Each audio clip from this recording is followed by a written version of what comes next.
Your brother's business has to come first. That's what my father said when I told him I had won a scholarship from MIT. I only needed $20,000 yearly to cover my living expenses and study materials. But instead of being proud, he crushed my future. The next day, I decided to leave home, telling myself if they don't need me, I'll create my worth.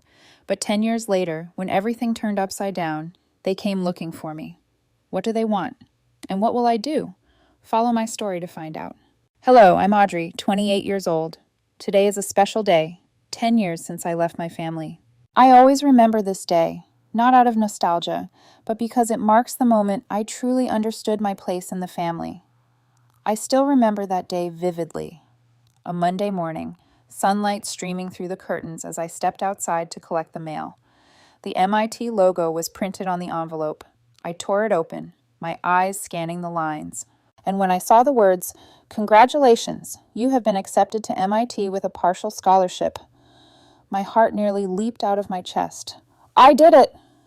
I ran straight into the house, my feet barely touching the ground from excitement. Dad, Mom, I got into MIT, I shouted as I saw them sitting in the living room. My father watched the news.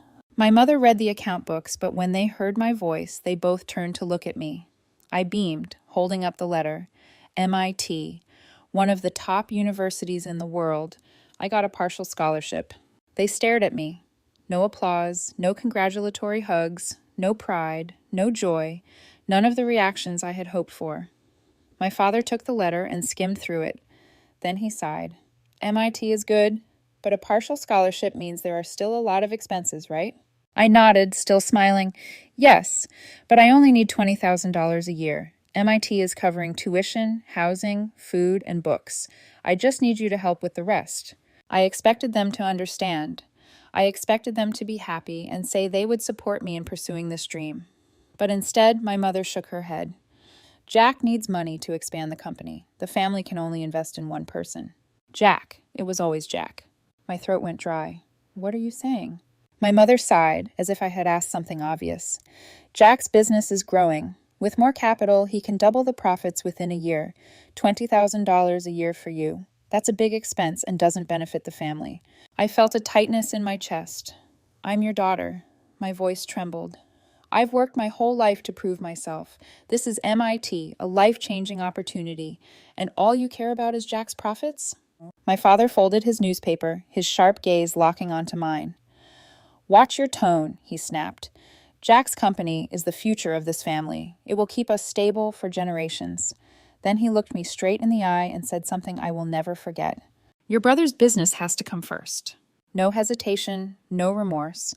So this was how it had always been. I was never truly part of this family. That afternoon, I locked myself in my room. I lay on my bed, staring blankly at the ceiling, but my mind was trapped in old memories. The countless times my parents favored Jack flooded back like a slow-motion film. Each scene, each word, each feeling of being left behind. Jack was 8 years older than me. The perfect older brother, the ideal child. He was handsome, confident, and had a natural talent for business. Since childhood, my parents had placed all their hopes on him. Me, I was just the second child, the one no one expected but had to exist. I never hated Jack. I never resented him. But I hated how my parents treated me because of him. Why can't you be more like your brother? That sentence haunted me my entire life. Jack could make mistakes, but my parents always had a reason to defend him. I never got that kind of forgiveness. Once Jack broke a window while playing ball. My mother just laughed and said, "It's okay. Boys should be energetic like that." But I spilled a glass of water on the dining table another day, and she snapped, "Audrey, why are you always so clumsy?" Jack skipped school for a whole month to intern at a big company. My parents applauded him, saying it was real-world experience. I skipped class for one day to compete in a programming contest, and my mother only frowned. School is already hard enough. Why waste time on nonsense? Jack once failed an important exam, and my mother gently reassured him. "It's okay, sweetheart. You'll do better next time." And me, I scored perfect on my math test and ran to show my father. He glanced at it, shrugged, and said, "Good job, but Jack competed at the national level when he was your age." I engraved that moment into my heart. No matter how hard I tried, I would never be Jack. I was never the priority. Jack's birthday, a grand party, balloons, expensive gifts, relatives gathering to celebrate. My birthday, a small cake, a few polite wishes. Some years they even forgot it entirely. They always said Jack and I were both their children and that they loved us equally, but that love was never divided evenly. Jack was the long-term investment. I was just the backup plan. But instead of giving up, I decided to prove that I didn't have to be Jack to be valuable. I worked harder, studied more, joined extracurricular activities, and won competitions. But Jack's presence overshadowed every achievement. I didn't want to be Jack. I just wanted my parents to see me as me. But that never happened. And today, after my father said, "Your brother's business has to come first," I knew it never would. I decided to leave home. I no longer wanted to live in my brother's shadow. No more comparisons. No more being looked down on or treated as a backup plan. I wanted a life that was truly mine. But to do that, I needed to make sure I could support myself. I opened my laptop, logged into MIT's financial aid system, and searched for every possible option. After more than 10 minutes of speaking with the financial aid office, I realized I didn't need my parents' money. MIT didn't just offer scholarships. They had support programs for students in need. I could work part-time on campus or with MIT-affiliated organizations. On top of that, I could live in the dorms, which cost significantly less than renting an apartment. That was enough. I could stand on my own. The following day, I gathered all my courage and walked to the living room where my parents had breakfast. "I'm going to be independent," I said firmly. "I'm going to MIT without your money." My parents looked up at me as if I had just said something absurd. My mother set down her teacup and crossed her arms. "What are you talking about?" "I contacted MIT's financial aid office," I continued. "They have financial assistance programs for students in need. I can work part-time. The dorms are affordable. I don't need your money." My father slammed his hand on the table. "Who do you think you are to make this decision on your own?" he roared. I clenched my fists but stood my ground. This is my life, and I will decide how to live it. The tension in the room was suffocating. I had never seen my parents this angry before. My mother shook her head and let out a cold laugh. "You think living on your own will be easy? You'll come crawling back." "No, I won't," I said, unwavering. My father stood up, his eyes burning with rage. "If you walk out that door, you are no longer my daughter." The words cut through me like a sharp blade. But instead of pain, I felt relief. They had never truly seen me as their daughter. This was just the final confirmation. I nodded, taking a deep breath. "All right then." Then I turned, walked upstairs, and started packing my bags. I was leaving today. I arrived in Cambridge with $2,000 in my pocket, the small amount I had saved over the years.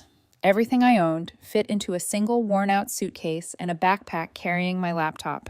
No one saw me off. No one wished me luck. It was just me and the journey ahead.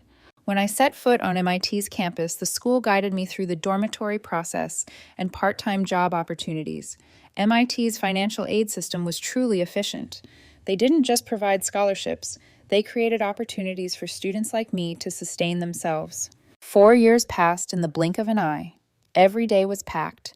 In the mornings, I attended classes, ensuring I never missed a lecture and writing down every word. I worked at the library in the afternoons, sometimes in the lab. I took on any job that could help me earn extra money. At night, I returned to my dorm and continued studying. I read books, watched online courses, and coded until late. I had no time to think about anything else.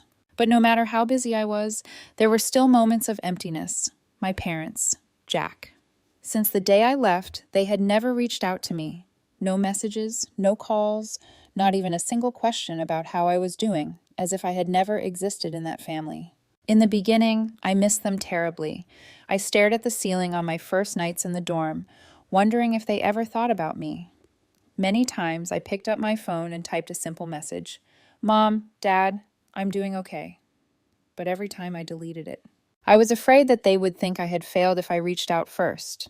Afraid they would mock me. Afraid they would sit together and say, "She'll come back. She can't make it on her own." I couldn't let that happen. So I chose silence. They never contacted me, and I never contacted them. I buried those emotions in work, studying, and the goals I set for myself because I had made a promise to myself. If they don't need me, I'll show them that I don't need them either. And 4 years later, I walked across that stage with a prestigious degree. But more importantly, I was no longer that desperate girl from the past. Graduating from MIT with top honors, I became a rising star in the tech industry. Major companies sought after me. My inbox overflowed with lucrative offers, salaries reaching $150,000 yearly with housing, cars, and stock options. For a fresh graduate, it was a dream come true. But I turned them all down. I didn't want to spend my life building someone else's dream. Instead of taking a stable job, I continued working part-time. I poured every dollar I earned into developing a personal finance management app, a tool designed for working-class people, for those like me, before I got the chance to change my life. I believed in it. It could help millions take control of their finances, avoid debt, and prevent financial crises. I bet everything on this project. And 6 months later, it collapsed. Not enough users, no investors, no steady income. I lost every penny of my savings. Sitting in my nearly empty apartment, I stared at the stack of unpaid bills on the table. My phone rang endlessly. Calls from my landlord, the bank, and debt collectors. I had lost. I had convinced myself that I would never fail if I worked hard enough. But reality doesn't always work that way. One night, I wandered to the Harvard Bridge. The cold wind cut through my skin. Beneath me, the dark river surged, deep and endless. I looked down, and a part of me wondered, if I disappeared, would anyone care? My parents? Jack? The people who had forgotten me for the past 4 years? No, no one. But then I remembered why I started. I remembered the moment I walked out of that house with nothing but an unshakable will. I had told myself I would create my worth, not for my parents, not for Jack, for me. I closed my eyes and took a deep breath. Then I turned my back to the water and walked away. Instead of jumping, I went home, opened my laptop, and started over. After my first failure, I was left with nothing. But this time, I didn't rush. I spent the next 3 years learning from those better than me. I devoured everything about financial management, startups, and technology. I followed successful entrepreneurs, attended tech events, and sought out people who had walked the path I wanted to take. But I also needed stability to be safer. This time, I worked at a small tech company. A $60,000 salary was not high by industry standards, but it was enough to live comfortably without worrying about monthly bills. The job wasn't too stressful, no overtime, and most importantly, it gave me the time to keep chasing my dream. I no longer had to work myself to exhaustion to survive. And then, as if fate had arranged it, I met my mentor, a fintech entrepreneur. He had failed, lost everything, and rebuilt his company into a business worth hundreds of millions. He saw potential in me, and I learned more from him than from any course I had ever taken. I refined my business model and rebuilt my app from scratch. I didn't repeat my old mistakes. This time, I understood the market. I had a strategy. I knew how to raise funds. I learned how to create a product with real value, and this time it succeeded. My financial app attracted over 1 million users and secured millions in funding. I became a recognized name in the startup world. I was invited to speak at major conferences, featured in articles, and signed deals with top investors. I had accomplished what no one thought I could years ago. But no matter how much success I achieved, my family remained utterly silent. No messages, no calls. I once believed that if I succeeded one day, my parents would finally look at me with pride. But no, I didn't exist in their world. I thought they had forgotten me, but they hadn't. They still remembered me, and they came looking for me. I remember how it felt to see them standing outside my apartment gate. I remember how it felt when they said they missed me. For a moment, I thought I had finally been acknowledged, that this was the moment we would mend our broken family bonds. But no, missing me was just an afterthought. The real reason they came was money. My name was everywhere in the media after my company secured tens of millions in funding. The press hailed me as one of fintech's most successful young entrepreneurs. My company expanded into medical technology a year later, developing an AI platform for early disease detection. This time, I wasn't just a name in the startup world. I was a symbol. And then they came looking for me. It was a winter day 6 months ago. After nearly a decade of silence, I remember exactly how it felt to see them standing outside my apartment. My mother, my father, and Jack. They stood there shivering in the cold, looking at me as if I were a stranger they had just recognized in a crowded street. I froze. 1,000 thoughts raced through my mind. They were looking for me. I had imagined this moment so many times. I had thought that one day, when I was successful and wealthy enough, they would finally see my worth. I had dreamed of a day when my parents would be proud of me, when they would admit they were wrong, when they would tell me they missed me. And today they were here. Daughter, my mother's voice trembled, we've missed you so much. For a moment, a part of me wanted to believe it. I wanted to believe that I had finally been recognized after all these years. I thought this was the moment to heal. But no, missing me was secondary. The real reason they came was money. I invited them inside even though I had no desire for this reunion. Deep down, I already knew what they wanted. My father glanced around the moment they stepped in, his expression briefly satisfied. Nice place, he nodded approvingly. Jack scanned the apartment, smirking. Living alone in a big place must be pretty lonely, huh? I didn't respond. My mother smiled, reaching for my hand, her voice softer than I remembered. I'm so proud of you, Audrey. I didn't react. 10 years ago, those words would have brought me to tears. But now they meant nothing. An uncomfortable silence filled the room. I broke it first. What do you want? Their eyes shifted, hesitation flickering across their faces. Then, after a long pause, my mother finally spoke. Jack made a bad investment, she said, trembling. The family business is on the verge of bankruptcy. He needs your help. I let out a quiet laugh. I had expected this, yet somehow it still disappointed me. So, in the end, you only remember me when you need money. I spoke slowly, locking eyes with them. My father frowned. Audrey, don't say it like that. We're family. Helping each other is what family does. I leaned back in my chair, arms crossed, my voice steady. Family, huh? Let me remind you what family did for me 10 years ago. My mother opened her mouth, but I held up a hand to stop her. I asked you for $20,000 yearly to attend MIT, not for fun, to build a future, and you said no. Why was that again? I paused, then looked directly at my father. Oh, right, because your son's business has to come first. Silence. Jack looked away. My mother bit her lip. My father's face remained unreadable, and then he scoffed. If I had helped you back then, would you be where you are today? He said, his voice tinged with pride. You should be thanking me. It's because I didn't help you that you became this successful. I froze for a second. Then I laughed. So you're saying I owe my success to you abandoning me? Exactly. He shrugged. If I had given you the money, you'd be another ordinary MIT graduate. But because you had to survive on your own, you became extraordinary. I trained you to be strong. Anger burned in my chest. Incredible. I clapped slowly. So if Jack is struggling now, does that mean you'll let him become strong the same way, or will you sacrifice me again to save him? My mother rushed to interject. This is different, Audrey. Jack has dedicated his life to our family's business. I let out a bitter laugh. Dedicated his life? He was given everything from the start. You paved the way for him. If the business succeeded, he got all the glory. If it failed, he could turn to me. Jack clenched his fists but said nothing. I stood up, looking at each of them in turn. You're not here because I'm your daughter. You're here because I have money. No one denied it, so they knew it too. I sighed, shaking my head. I used to think that if I became successful enough, you'd finally be proud of me. But now I see. You're only proud of me when I have something you need. My mother grabbed my hand. Audrey, please help Jack. I pulled my hand away. No, figure it out yourselves. I stepped back, opening the door. Now get out before I call the police. After my firm words, a flicker of shock crossed their faces. Jack frowned, his fists clenched, as if he wanted to say something. But in the end, he just bit his lip and stayed silent.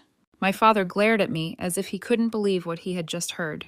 He wasn't used to being refused, especially not by me, the daughter he once deemed worthless.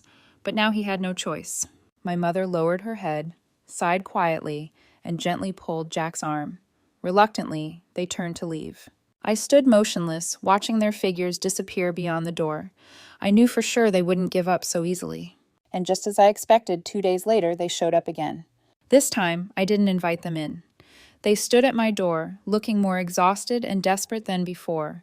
But I no longer cared. Arms crossed, I leaned against the doorframe, my expression calm but cold. What is it this time? I asked, my voice devoid of emotion. My father let out a deep sigh, meeting my gaze. I'm sorry for what I said before. Truly, we're very proud of you. I smirked. Really, are you proud of me or proud of the money I make? My mother blinked, rushing to speak before I could say anything else, almost as if she was afraid that if I kept talking, she'd lose her chance to convince me. Help Jack, please. We know we were wrong to favor him, But we're family. No matter what, we raised you. We gave you life. Can't you help him just this once?" I laughed, a short, sharp, bitter laugh. "Oh, so now you finally admit you favor Jack." My father pressed his lips together, but didn't deny it. I shook my head, scanning their faces. They had never apologized for choosing Jack over me. Not on the day I left home with nothing. Not on the day I was featured in magazines as Young Entrepreneur of the Year. Not on the day I built my company into something bigger than they had ever imagined. But today they admitted it, not because they regretted it, because they needed me. I didn't give them an answer right away. Instead, I stared at them, letting the silence stretch out, letting them feel every second of it. "I need time to think." My mother's face lit up, nodding eagerly. "Of course, sweetheart, take your time. Just knowing you'll consider it makes me happy." I didn't respond. I watched as they turned and walked away. The door clicked shut behind them. I stood there, looking down at my hands. They weren't shaking. It was not like the day I held my MIT acceptance letter in front of them and was rejected. Not like the day I walked out of that house alone to face the world. This time I was the one in control. The next day, I decided not to let emotions cloud my judgment. I needed the truth. I called a friend who specialized in finance and asked him to investigate my family's business over the past decade. I wanted to know everything. 2 days later, a thick folder arrived at my door. I opened it and read every line carefully, and as I scanned through the financial reports, I froze. My throat went dry, my fingers gripping the pages so tightly they nearly crumpled. 10 years ago, they sold my grandfather's house, the house he had explicitly told them to keep before he passed away, the house that held all the memories of my childhood. They sold it for $800,000, and every last dollar went into Jack's business expansion. Meanwhile, I had only asked for $20,000 to go to school. $20,000. Not even 3% of what they had made from selling the home my grandfather had worked so hard to preserve. But it didn't stop there. I flipped through the documents until my eyes landed on a bank statement.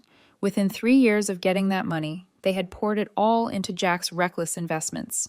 Jack didn't just expand the company. He dabbled in real estate, cryptocurrency, and tech stocks. He burned through $800,000 in just 5 years. All of it gone. The records detailed every significant expense. $250,000 to open 2 new company branches. One of them shut down within a year due to losses. $180,000 invested in a Florida real estate project. Jack, lacking experience, was scammed by a fraudulent brokerage. $100,000 was thrown into cryptocurrency at its peak. A year later, the market crashed and the money vanished. $70,000 for a brand new sports car, a reward for Jack after a hard year of work. Jack had burned through every cent, and my parents had let him. And when Jack finally lost it all, they came to me. Because I was the backup plan. I let out a dry, hollow laugh. So that was my worth to them. Jack could have everything, no matter how many times he failed. Meanwhile, even with a scholarship from one of the world's top universities, I wasn't worth a fraction of what they had handed him. Yet just yesterday, they dared to say, "We raised you, we gave you life. Can't you help him?" What a joke. I set the folder on the table, leaned back in my chair, and closed my eyes. My parents had sold our family's legacy and discarded my grandfather's wishes, all for Jack. And now, with Jack failing yet again, they turned to me. The following day, I decided to return home. For the first time in 10 years, I stepped through the gate I had once walked out of with nothing. No nostalgia, no sentimentality. Only one thing filled me now: clarity. I entered the living room. My father, mother, and Jack were already seated, waiting. I glanced at them. My mother looked tense. My father sat with his arms crossed. Jack slouched in his chair, not bothering to hide his irritation. I didn't waste time. "How much do you need?" They didn't hesitate. $500,000, my father said flatly. $500,000. I let out a hollow laugh. 10 years ago, I asked for $20,000 to go to school, and you refused.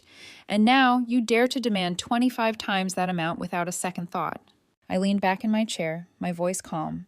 "Fine, I agree." All 3 of them froze for a second, caught off guard. But I wasn't finished.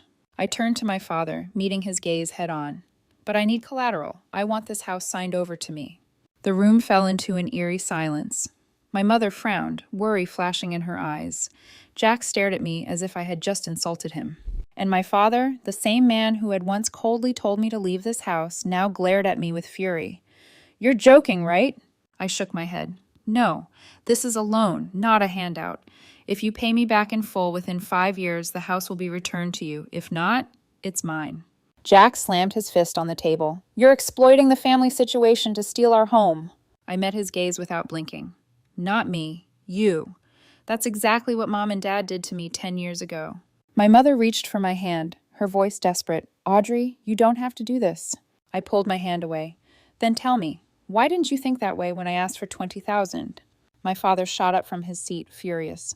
You're being selfish. Yes, just like you were with me, I replied without hesitation. Jack was too angry to stay still. You already have everything, Audrey. Why do you need this house? I tilted my head, giving him a cold, knowing smile. And why do you need $500,000? If you're sure you'll get the money back, this shouldn't be a problem. The house is just collateral. Sign it. Jack didn't answer, because he knew I was right. The room fell into silence again. A suffocating, heavy silence. My father clenched his fists. My mother glanced at Jack, and he furrowed his brows, tension written all over his face. No one dared to break the moment. And so I decided to do it myself, with a gamble. A gamble that could cost me $500,000, but if they genuinely remembered me, I wouldn't regret it. I took a deep breath and spoke slowly. All right, I'll invest $500,000 in you. Their eyes lit up with relief. My mother teared up. Jack smiled for the first time since I arrived, and my father nodded approvingly, as if I had finally done something right. But I wasn't finished. Not so fast. I raised a hand, my voice steady. There's one more condition. The tension returned instantly. If you can tell me my exact birthday, I'll transfer the money immediately. My mother blinked rapidly. Jack's frown deepened, and my father tilted his head as if I had just said something absurd. 10 seconds passed. 30. A minute. No one spoke. They were trying to remember. 5 minutes. I crossed my arms and waited. 10 minutes. Not a single word. No one dared to guess. And then finally my father spoke. August 25th, 1997. I laughed. I said nothing else. Instead, I placed the folder I had brought on the table, everything I had uncovered about their finances, every reckless transaction, every blind decision. They had thrown away every dollar for Jack. Then I stood up, walked away from the table, and headed straight for the door. Before stepping out, I turned back one last time. Goodbye. From now on, don't ever come looking for me again. And then I left. No one followed me. No one called my name. No one tried to stop me, because they had never truly remembered me. And this time I had finally freed myself. After that day, I blocked all contact with them. No more messages, no more calls. They had lost the right to reach me, just as they had abandoned me 10 years ago. But that didn't stop them from trying. They came to my company a few times, only to be turned away by security. Then they showed up at my home. I refused to see them. And when they refused to leave, I called the police. And just like that, they disappeared. 6 months passed. I heard that Jack's company had officially gone bankrupt. No more funding to keep it afloat. No one was willing to invest and bail him out. Jack had to sell his car and personal assets to manage his debts. My parents sold their house to cover some of his significant liabilities. In the end, they were left with nothing. They bought a small house in the suburbs and started doing jobs they had never done before. I didn't care how they lived or whether they struggled, because for the first time in my life, I had truly let go of the burden of them. I no longer sought their approval. I had freed myself. But the story didn't end there. After lengthy negotiations, I finally bought back my grandfather's house a month ago. They had sold the same house for $800,000 to fund Jack's business. But now I had to pay over $2 million to reclaim it. When some relatives heard about it, they came to me. They berated me. You're the reason this family fell apart. You have money and you won't even help them? Are you trying to get revenge on your parents? I looked them straight in the eye. Where were you when my parents mistreated me? Silence. I didn't need an answer. I blocked their numbers. People who only speak up when it benefits them have no place in my life. When my colleagues and business partners heard my story, they didn't just sympathize. They were proud to work with me. You carved your path. No one can take that away from you. I respect you for setting boundaries. Not everyone dares to do that. They respected me. And that was what truly mattered. What about you? What do you think about me and my decisions? Leave your thoughts in the comments below. And don't forget to subscribe to the channel and share the story. Thank you for watching. See you next time.